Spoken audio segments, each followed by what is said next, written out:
Hi, my name is Manuela Francisco, and I'm going to present our project entitled Project-Based Learning as an Inclusive and Innovative Strategy in Distance Higher Education 2023-2025. This project was developed with my colleague Cristina Amado. We are both teachers of Open University in Portugal. Our longitudinal study over 3 academic years started in 2022-2023, and we have data until this year 2024-2025, and we explore the pedagogical impact of project-based learning in fully distance higher education, with a special focus on equity in learning and assessment, student motivation, and the integration of generative artificial intelligence by students. Context. At Universidade Aberta Open University, we teach in a fully online asynchronous model. Our study took place in the Bachelor in Education program, and our course called Accessibility in Education. Each semester, this course has between 200 and 350 students. Because of this large number of students and the online format, we looked for new methods that promote more active learning, inclusive, and motivation. We choose to use project-based learning in this course because it is a challenge in this kind of context, and we believe that project-based learning is more attractive and can develop more skills than traditional model. Research problem.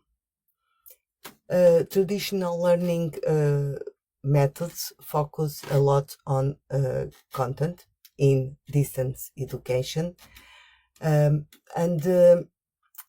they don't always support engagement, autonomy, or inclusion, especially in online learning, when we have very different students' profile.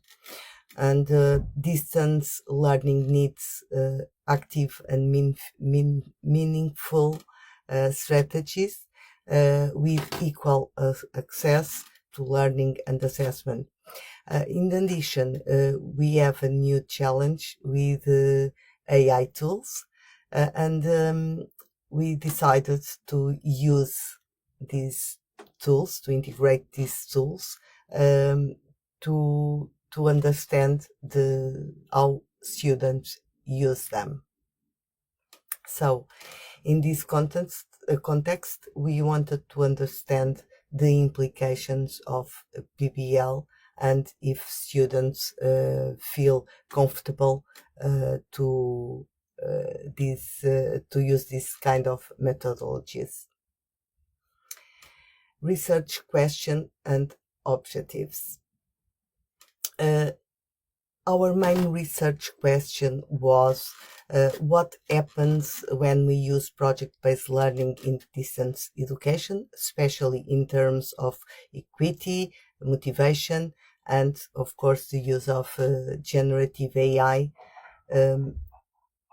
because we felt this is very important, especially in the last 2 years of our research. And we have two main objectives. First, we analyze the students' view about skills, equity, and motivation compared to traditional methods. And second, we looked at the teacher's perspective, how much effort it takes, and how AI affects student work. Methodology. This is a longitudinal study. We collected data over 3 academic years from 2022 until 2025.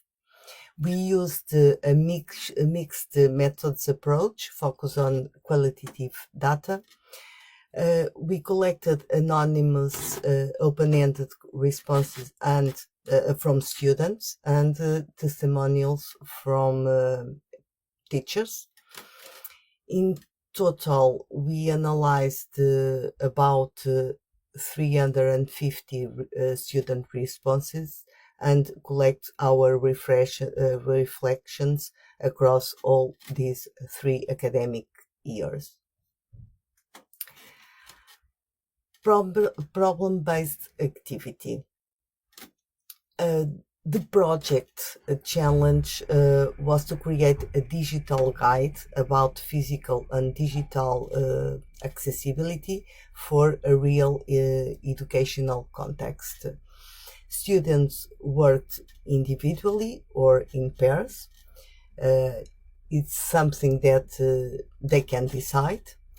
From 2024 onwards, we encourage them to use generative AI tools.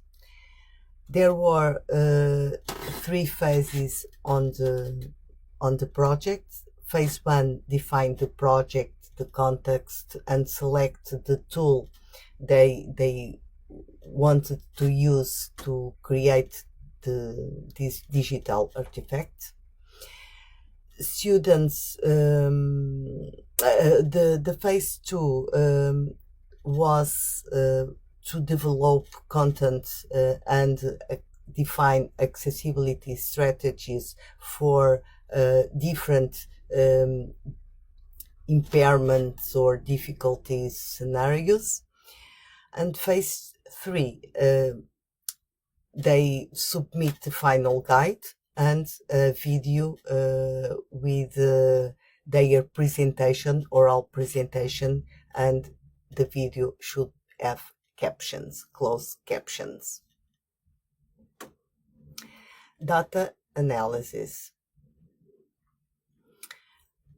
We had about 800 students enrolled during this period. From these, we received about 360 responses. We analyzed about 350 responses because we excluded 8 for ethical reasons.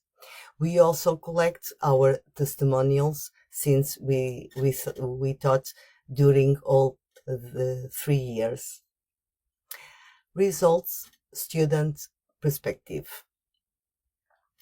Students showed high appreciation for PBL. They felt the work was more practical and meaningful.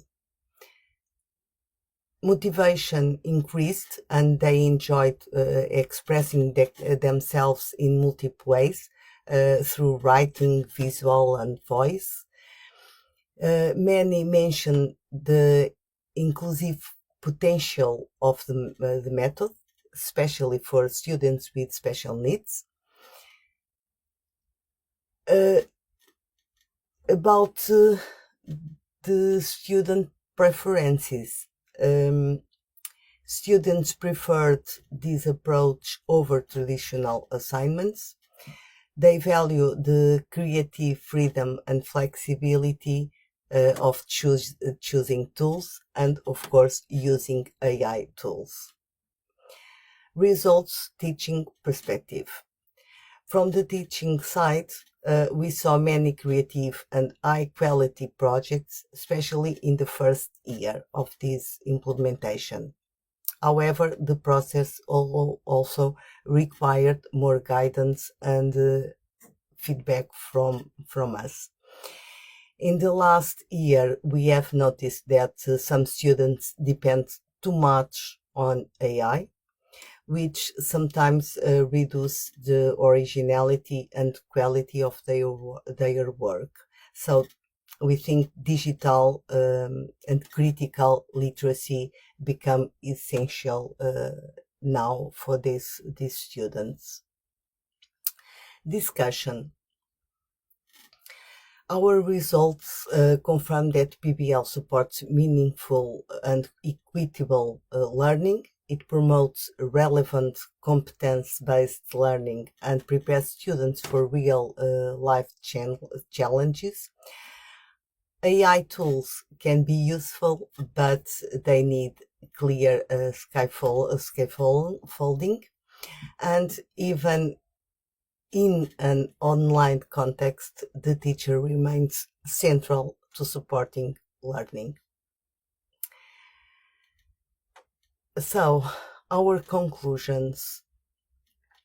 PBL is a powerful pedagogical strategy in distance education. It boosts students' motivation and inclusion, and it encourages deep learning.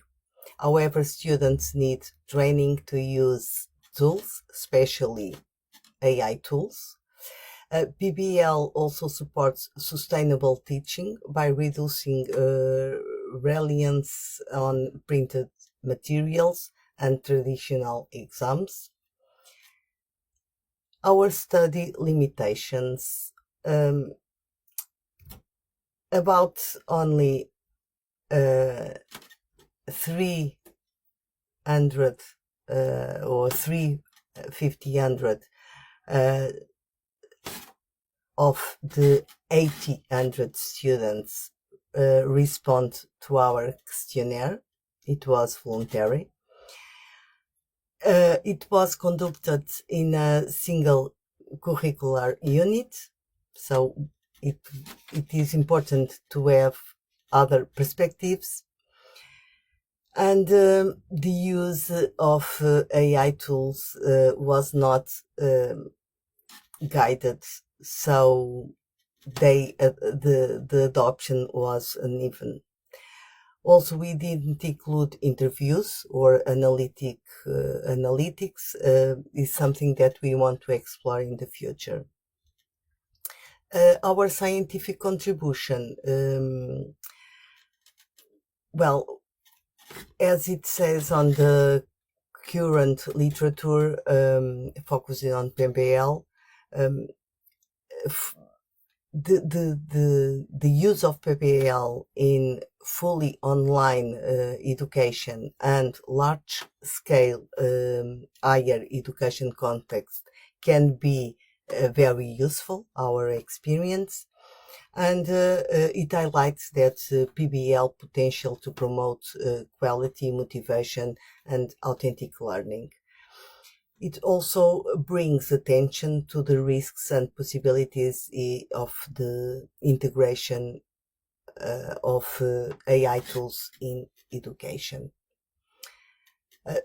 Here we have some references, and that's all. Thank you.